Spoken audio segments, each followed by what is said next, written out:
already attempted that. But as things go forward, they're going to do more and more to kill us off. So we're going to have to be very intuitive. We're going to be very observant. And as crazy stuff starts happening, like these, I've been warning you guys that we're getting ready to have massive earth change events. Some of these are going to be implemented by these people. Some of them, I think, are being stopped out, but they have a lot of technology that's way advanced. All right, so let's listen to this. You're going to need to really pay attention because this guy is going to blurt out a lot of information fast. Lock in to understand this. This video will require you to lock in. Civilization was designed to replace humanity. And I'm not talking about politics, ideology, technology, greed, human failure, whatever you want, belief, human invention. I'm naming the pattern beneath it all because there is a pattern, a stable pattern in abstract space that is far older than humanity, older than culture, and older than gods. It does not live in organisms. Organisms fall into alignment with it. Wherever extraction can outrun regeneration and consequence can be delayed and abstraction can replace contact, the pattern will appear. And it's worn many bodies and it's wearing us now because the pattern has a historical body. And that body is called civilization. I'm just trying to tell you what it is. Civilization is not a neutral tool. It is not a container. It is not a servant. Civilization is a replacement engine. It is designed to replace humanity with function. Civilization is a replacement engine designed to replace humanity. All right. So all of these evil efforts that are out there that are trying to convince us, we're keeping things civil, we're keeping things normalized. We have doctors, we have hospitals, we have politicians that are serving you, bullshit, and on and on and on. Educational systems that are teaching your children, bullshit. So this is the function of a civilization as it is today. Civilization was not created to serve humanity. Most of humanity was created to serve it. And you can see the pattern in the locust. A grasshopper is a local green limited participatory animal.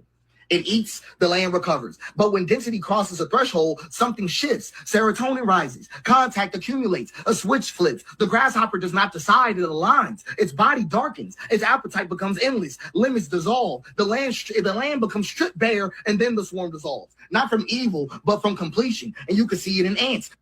So we're moving towards completion. Right? So not a good thing. Now, this doesn't mean that, like the grasshopper that come in, like, locusts that just like eat everything and then they die off. It's basically, we have stupefied people that are doing stupefied things that are going to cause us to die off. If we all work together and we were creative and people of merit rose to the top and people that were just not ready for that, they could be like the Buddhas and the Taoists and so forth, and be very, very creative and meditative. That's cool. I like that. So if we could move in that direction, that'd be great. But we're not. We're moving into stupidville everywhere. And in algal blooms and in bacteria that poison their own world with oxygen. Life itself has entered this pattern before. This is not a moral failure. This is a structural possibility of reality. So humans did not invent this pattern. We became its most powerful host. We had abstraction, symbolic storage, future modeling, surplus energy, and distance from consequence. These were not sins, they were interfaces. And when agriculture crossed density thresholds, the pattern found a new mode, civilization. So at first, I'm going to show you how this even looks. I'm going to give you an example. At first, the world looks whole. The man is in the forest. The axe is movement. The tree falls and the forest remembers. And then a thought appears. This tree is not me. The tree becomes lumber. This is subject-object split, right? I'm just trying to put you on. See, this is the disconnect time. All right. And the disconnect is we're no longer one. We're no longer one with the forest. Now, when I go into the forest, I become one with the forest. All right. That's how I can move into thrive mode and not survival mode. All right. So this is something that is not taught. You have to understand it on a deeper level. There is communication with plants. All right. So we have beautiful plants in our house, and we've always had beautiful plants in our house. Our communication, our connection with our plants and our pets and with our children and so forth is very high. But it is only limited by, the connection. So if the connection starts to fail, like he's talking about right now, then you become separate, and you bring the axe and you cut down the tree, turn it into lumber, build your house, instead of living, I don't know, in the earth or whatever, right? So it is getting to that point where we're destroying all the resources that are available to us, and we're not replacing them. The forest stops being a relationship and becomes a resource field. Nothing breaks immediately, and that's why it works. And then once the split exists, it seeks completion. The river becomes water. The animal becomes meat. The land becomes property, and another human becomes labor. And guess what finally happens to the self? The self becomes useful. Right? The split turns inward. Right? So here's the pipeline, how it shows up in your life. You are born human, but you're converted into function. It always starts in stage one. You start with an identity and they turn it into a role. Someone asks you, who are you? But the answer is no longer I am. It becomes a job title, a school, a status. Remember, you are one with the Creator. I am. That's what all the masters have taught throughout time. But the Luciferians basically are breaking that connection for us, right? And that's what we're starting to see more and more of. So the breakaway, we're in a breakaway. So we have some that are breaking away, some that are still connected, some that are moving back towards connection. How many will survive going forward remains to be seen. Being becomes utility. Then stage two, the role becomes a performance. You must execute correctly. Metrics measure adequacy. Your existence becomes conditional. And then stage three comes in right on time. Performance becomes permission. Good performance grants resources. Poor performance withdraws them. Survival becomes earned. And then stage four hits like a truck. Permission becomes morality. Work becomes good. Rest becomes lazy. Productivity becomes virtue. Idleness becomes sin. And that morality reaches identity. I am what I produce. The conversion is complete. Human instrumentality achieved. No external oppressor required. You now self-enforce your own instrumentalization. You are your own warden, and you can't even think outside of it. I want you to understand you cannot think outside of civilization, because civilization installed the thinking apparatus. Your categories were not discovered. So it's the same thing in education. It's the same thing in our civilization. If you get outside the box, if you ask the questions that are not part of the course, then you're basically, shut down. You don't get the good score. You don't move up. And if you're one of those people that comes up with, resources or ideas that will basically break out of a pattern that everybody's in that is not useful, but they want us to stay in that useful pattern that they can control, and you come up with a solution, you will be shut down. We all have seen this. I've seen this in everything I've ever done. All right. All of us that are producers, that have great merit, that have great ideas, we're shut down constantly. Race was not discovered. Race was assigned. Class was assigned. Wealth was assigned. Gender roles were assigned. Status was assigned. Merit was assigned. Success and failure were made the fuck up. I'm trying to put you on. All civilizational attractions, all of them.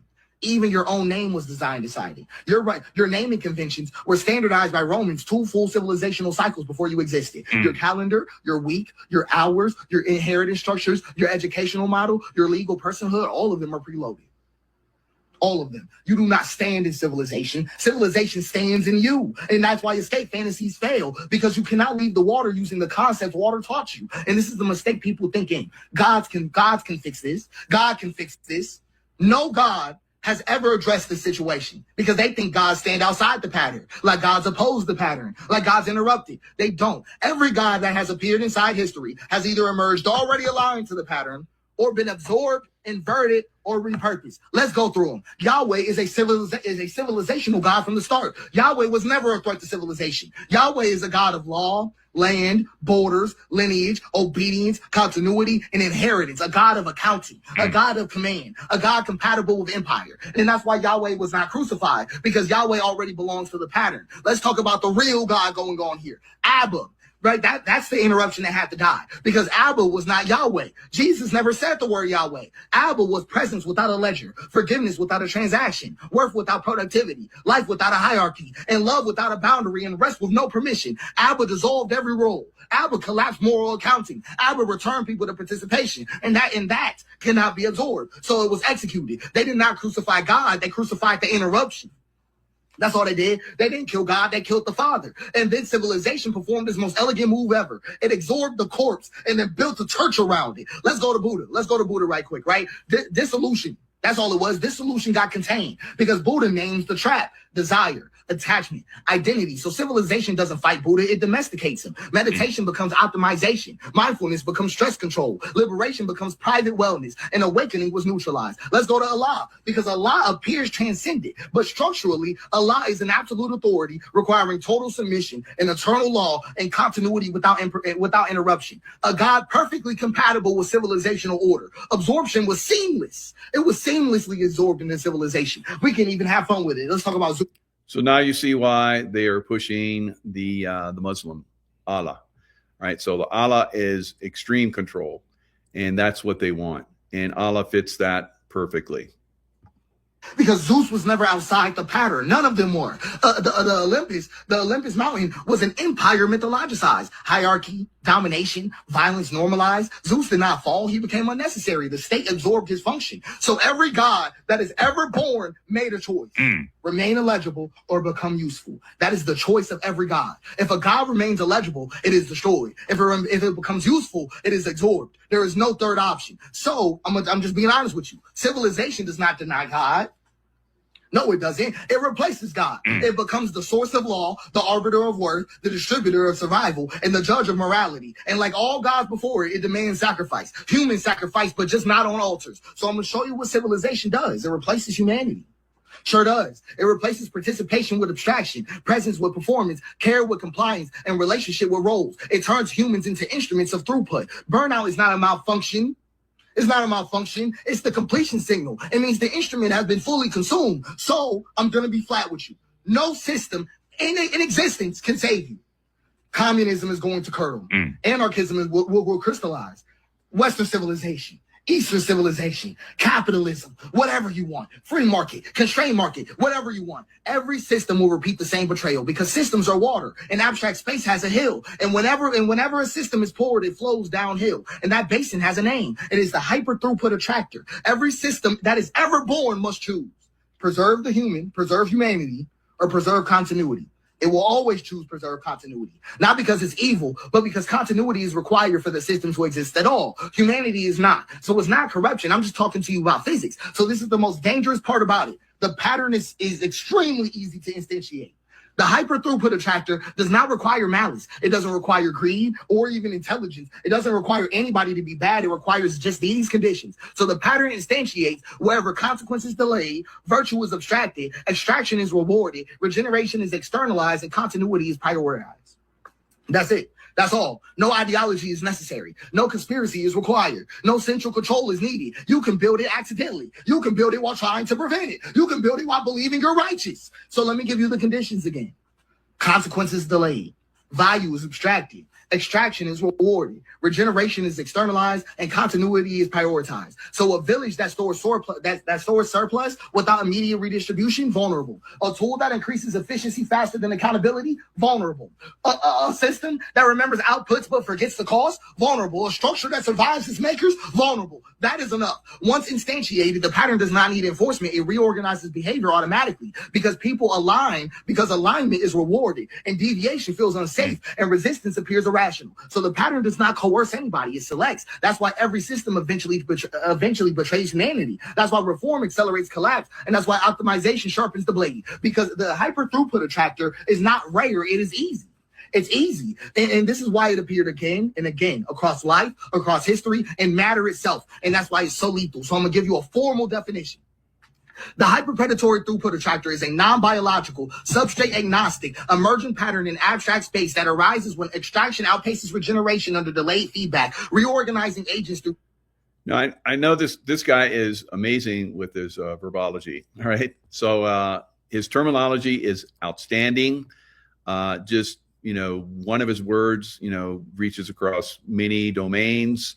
Very, very intellectual, dissertation that's going on here. It is something I've listened to. This is the second time I listened to it. I'll probably listen to it some more.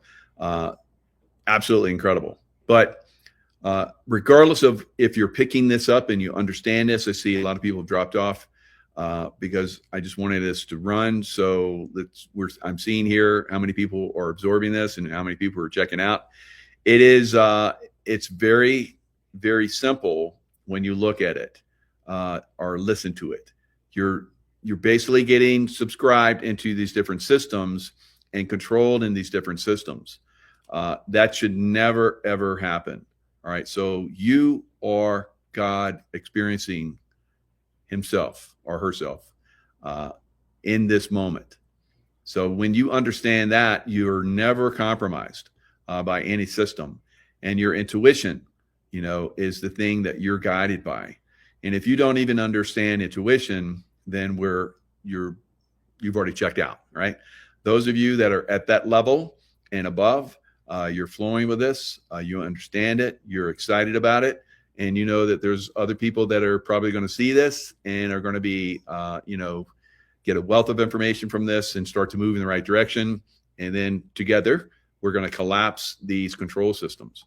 Maximizing throughput at the cost of the conditions that sustain them until collapse terminates the configuration. So all that is left after this, just being flat with you, is humanity. Not humanity as a plan, not as a future, but as a contact. I'm talking about bodies, land, risk, and care. No installation and no delay. You cannot leave this system. You cannot outthink this system. You cannot outsystem this system. The only thing that can ever survive this system is I am. Not your role, not your function, not even your name. Just I am. That's the only thing the pattern can't. Just I am. Fantastic. That's so beautiful. And, once you understand that I am, you are everything experiencing, in this moment, then you're going to start to, be much happier. So it is, for me, it's like fantastic. Yeah, you love that. Good. Some of you are getting it. You're loving it.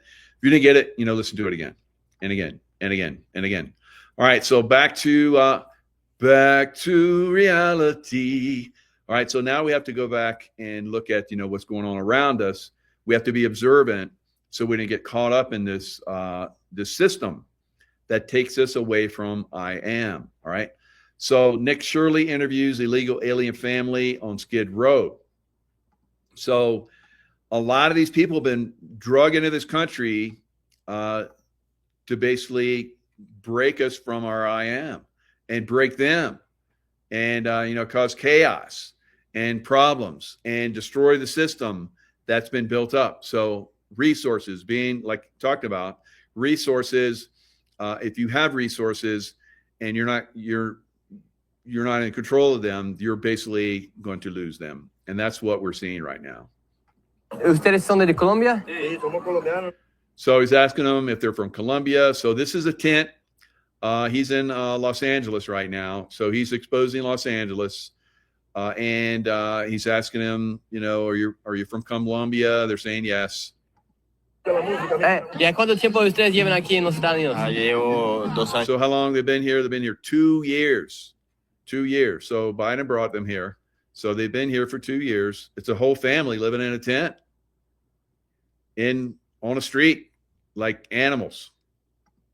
Cuando ustedes vinieron aquí a los Estados Unidos, ¿pensaba que iba a llegar aquí a So I was asking him, when you came here, did you think you'd be living on the street? a vivir aquí en esta calle? No, pensábamos que iba a ser una vida diferente. Never. Vinimos a cambiar la vida.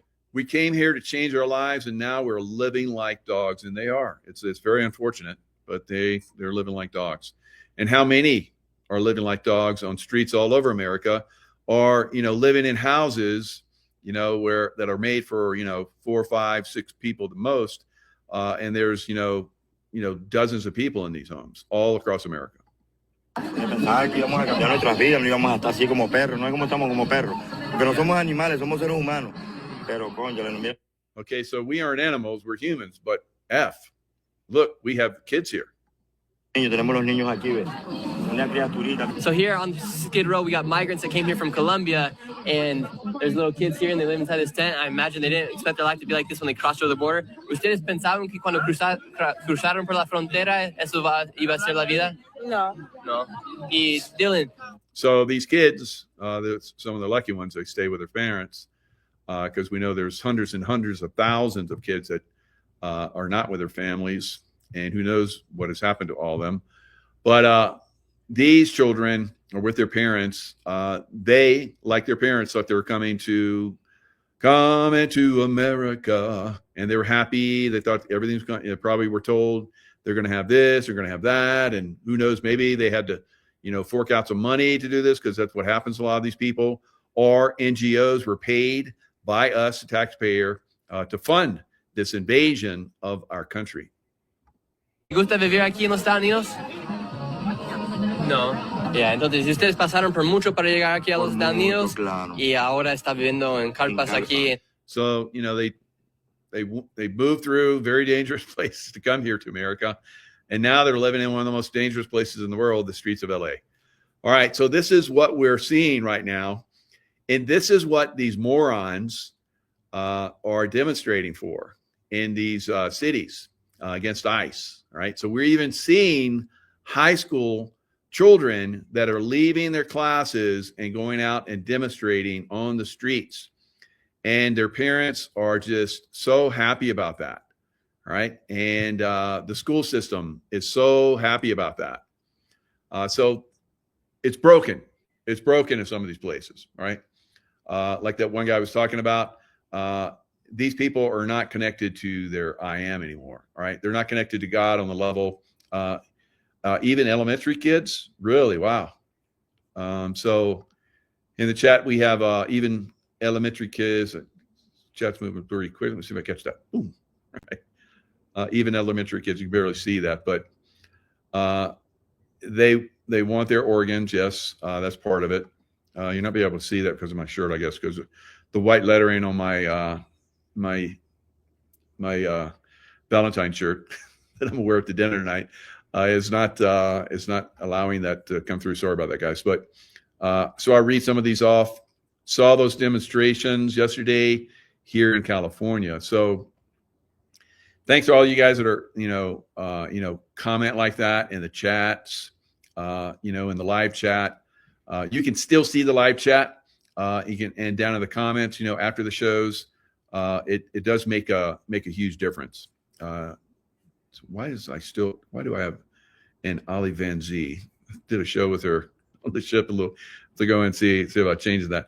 But there is some crazy things that are going on in America now, and we have to become aware of them. And we're going to be shamed, and we're going to be called Nazis because we're trying to make things right. This is what these kids are being taught, that we're Nazis. So they're kids, and you just saw those kids living in a tent on the street, and they're protesting to allow those kids to still live on the street in poverty in a crime-infested area that's very dangerous. And who knows where their next meal is coming from, right? Who's supporting them? Probably Californian taxpayers, I'd imagine. But maybe there's some good social organizations, churches and so forth that might be helping them. I don't know. A lot of the churches now are corrupted as well. All right, ICE agent hit in head with rock as high school anti-ICE agitators in downtown LA clash. Multiple federal agents were injured, including one who was sent to a local hospital after high school students turned violent at an anti-ICE protest. So that's not a peaceful protest, obviously, and you're burning the American flag. What the hell? What kind of punk ass does that shit, right? So, and look at this moron. Honk if you hate Nazis. You're a Nazi. Hello. We have freedom ourselves. We don't agree with, illegal immigrants. What part of friggin' illegal don't you understand? We allow more legal entry into our country than any other country in the world by far, right? So does that need to, increase? President Trump was talking about maybe we need to increase that. But, at this point, we're upholding our own laws by, keeping illegal immigrants out the best that we can, and those that have over the last 4 years flooded our country, getting them back out. Many of them criminals, right? So vandals also damage property and block traffic, So again, it's like, I'm just going to work, in my car, and these high school punks are like, blocking the road. I'm going to be late. My boss doesn't understand. It's like, docks me. Well, I don't care. You figure it out. You get here. You're supposed to be here. I don't care. There was one time I was, when I was in the SEAL teams, the SEAL Team 6, and I was coming down the road to work, plenty of time, and I saw right in front of me a dump truck. They got hit. Unfortunately, I don't know what the guy was doing, maybe reaching in the back for something, and he swerved over into the lane with a dump truck, and a dump truck won, right? Kind of, because it was an old, I think 1970s vehicle that was all steel, and that dump truck went into the ditch, and that vehicle got sandwiched all the way up to the legs, all the way up to the waist of the driver. Right. So I ran up, I got out of my car, I ran up, everybody else was frozen. There were like, no one could do anything. So of course, I'm a man of action. So I jump out, I go to help the guy in the car. I could tell he was not going to make it. Right. He was bashed up. And like I said, the car was all the way up to his waist. Already knew from talking to, not military, but SWAT guys and law enforcement and firefighters and so forth, that if a car basically comes up and crushes someone at that level, it's almost, they're 99% not going to make it, right? Because it basically, once they pull them out of that, the blood just like would gush out. Now they have these body suits they can put on that can press the body so that the blood doesn't flow out the extremity. But back in the day, they didn't have that. So most people died. So I looked at him. I'm like, he's done. So I ran over to the dump truck guy, the driver, and he's like laying across the seat. There's like all this fuel is like flowing out of the dump truck. And I didn't know if it was gas or it was diesel. I didn't know. And so the guy was like, oh, my back. And I said, hey, man, I was trying to help him. I was like, hey, man, you got to get out of here. If this thing catches on fire, you're not going to make it. And so he like jumped out of that. He almost ran over me trying to get out of that truck. But I had to fill out a police report, and they got the guy out of the car. The jaws of life came out, got him out. They had a helicopter was coming in. It was right on the Navy air base that's right there, and so they had it marked off. They were going to have a life flight come in. And as I'm filling out the information, the police officer came up and said, you don't need to fill that out. They just did the jaws of life on him. He's gone. So I don't need that paperwork. So I was like, oh, wow. So I drove into work, and everybody's pissed at me. It's like, you're late. It's like, and I told them the story, and then they're like, they wrote it in my evaluation that I saved a guy. So it was good. So that's one of the rare places I've been late in jobs in other places. They don't give a shit. So that's what these punks are doing. They're causing, mass problems for people. Who knows? Maybe someone is in an emergency situation trying to get somewhere, and these punk asses are holding people up. So it is not good. Defund ICE, fund schools, not raids. All right, dumbasses. All right. Go downtown and talk to those Colombians that are living on the side of the road, and maybe that'll help change your dumbass minds. Honk if you hate Nazis. So who made that sign for these people? Who made those signs? Did they make those themselves, or did some Soros funded group do that for them? We live in we're in very tough times right now, guys. Right. So we have to eliminate and get rid of this. I think all those punk asses should go to prison. They should just round them up and put them right in prison. Punk asses, grown-ups, I don't care. Put them in prison for the day. Parents come and get them. And if they do it again, they stay longer. and maybe go to reform school or some bullshit like that, and until they get the dumbness knocked out of them or something. I don't know. Go to reform school and get fights and get stupid knocked out of them by somebody that's tough guy or tough girl in the school, those reform schools. So it's got to happen. It's got to happen. We got to stop this bullshit, right? And if they get violent, like that one police officer was hit in the head, that person should spend some time in jail, regardless of their age, right? Anti-ICE rally, more than 100 New Rochelle high school students who have all these knuckleheads all across the students across America walk out to protest ICE. So the educational system is shit. It's shit, guys. I would not have my kids in school right now. I would not, right? And for the first several years of their lives, my kids went to private school. And then I had somebody talk me into send them to regular school. And they did pretty good, actually. When I was in Maryland, Annapolis, the school system there was really good. So if you got a good school system, we had military there.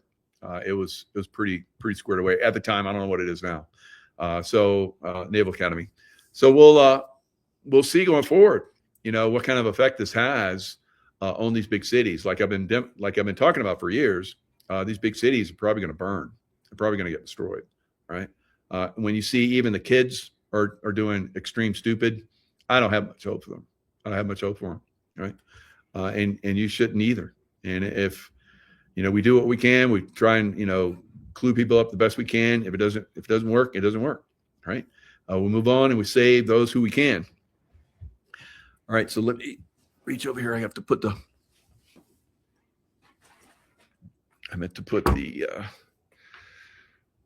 electricity to my computer, but I forgot to do it, and it's almost dead. Hello. There we go. Hopefully I'll be able to continue the show. All right, so Tom Holman says federal agents found thousands of missing children in Minnesota where they're all protesting, right? ICE here in this state, he says, have located 3,364 missing, unaccompanied alien children the last administration lost and weren't even looking for. So this is what's going on. So not only do they have the extreme corruption, and they have those idiots that are demonstrating on a massive scale in Minnesota, for what? So they can keep those children that have gone missing, continue to have them missing, right? So it's WTF? What is going on? This is insane. So more orphans, the stuff that these guys have been doing for a long time. Now let's go into a little spiritual activity here. All right, we talked a little bit about that with the guy that was talking so fast. It's like, oh my God, that guy's mind is unbelievable. And I tried to put some in and talk a little bit, but I listened to that all the way through. I was like, it's pretty cool. But spirituality, intuition, connection to God through the I am what I am is I am that I am. So there's lots of different. I won't call them religions. I will call them teachings. All right. And even that's probably not a good word. This morning, I was still kind of sleeping, starting to come out of sleep. And I heard my wife call out to me, Tao, like that. And I kind of woke up and I saw her floating in a meditative state, over by the fireplace.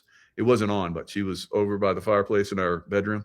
And I was like, oh, wow. So Tao, huh? I'm going to have to look that up because I've studied Tao quite a bit. Tao, the way of the Tao. What is the Tao? So I looked it up so that I could talk about it. All right. So obviously, me being woken up in the morning with the Tao means it's all right. Somebody wants me to talk about it, I guess. All right. So Tao means literally the path or the way. It is universal principle that underlies everything from the creation of galaxies to the interaction of human beings. The workings of Tao are vast and often beyond human comprehensions. I don't like that. I think they're definitely, humans can comprehend it because Lao Tzu did. Right. So if he did it, I think I can too. All right. So anyone can. The Tao Te Ching, Tao Te Ching. It was the book that he wrote about it, the material. Now, a lot of these guys, Buddha, Jesus, Yeshua, Ben Joseph, however you want to term him, and Lao Tzu, they didn't want it written down, right? But somebody did because they got to write it down so they could share it, right? So this has been the thing that has been happening throughout time. And instead of the word, the spoken word, which is more powerful, it's written, and then that basically separates it, like that one gentleman that talks a mile a minute was describing to us. All right. So non-contention, it's noted that violence and conflict, no matter how minimal or lightly controlled, could not help but cause negative side effects. I think President Trump is very much into this, right? Because he does a really good job of this. Non-action, the foolish expend a great deal of energy and time trying to do everything and end up achieving nothing. On the other end of the spectrum, the truly wise, right, don't seem to do much at all and yet achieve whatever they want. This magic is possible, indeed inevitable, when one is in tune with the Tao, the I am principle, and acts without attachments. All right. So wisdom, I'm going to jump around a little bit here. Wisdom, logic has its place in human affairs, but it isn't everything. There is a limit to what, and this is not knowledge. Right. So a lot of people can regurgitate knowledge and pass tests and get degrees and be, cum sum laude or whatever. And I've got enough college courses. I have a degree, but I've never put them together. So I was like, I just want that knowledge.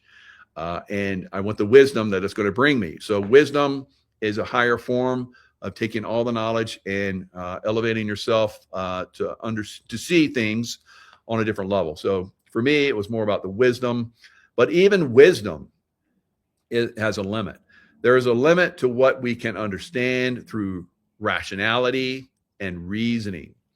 To transcend that limit, we need to fully engage the intuition. Who's the intuitive warrior? Right? So this is the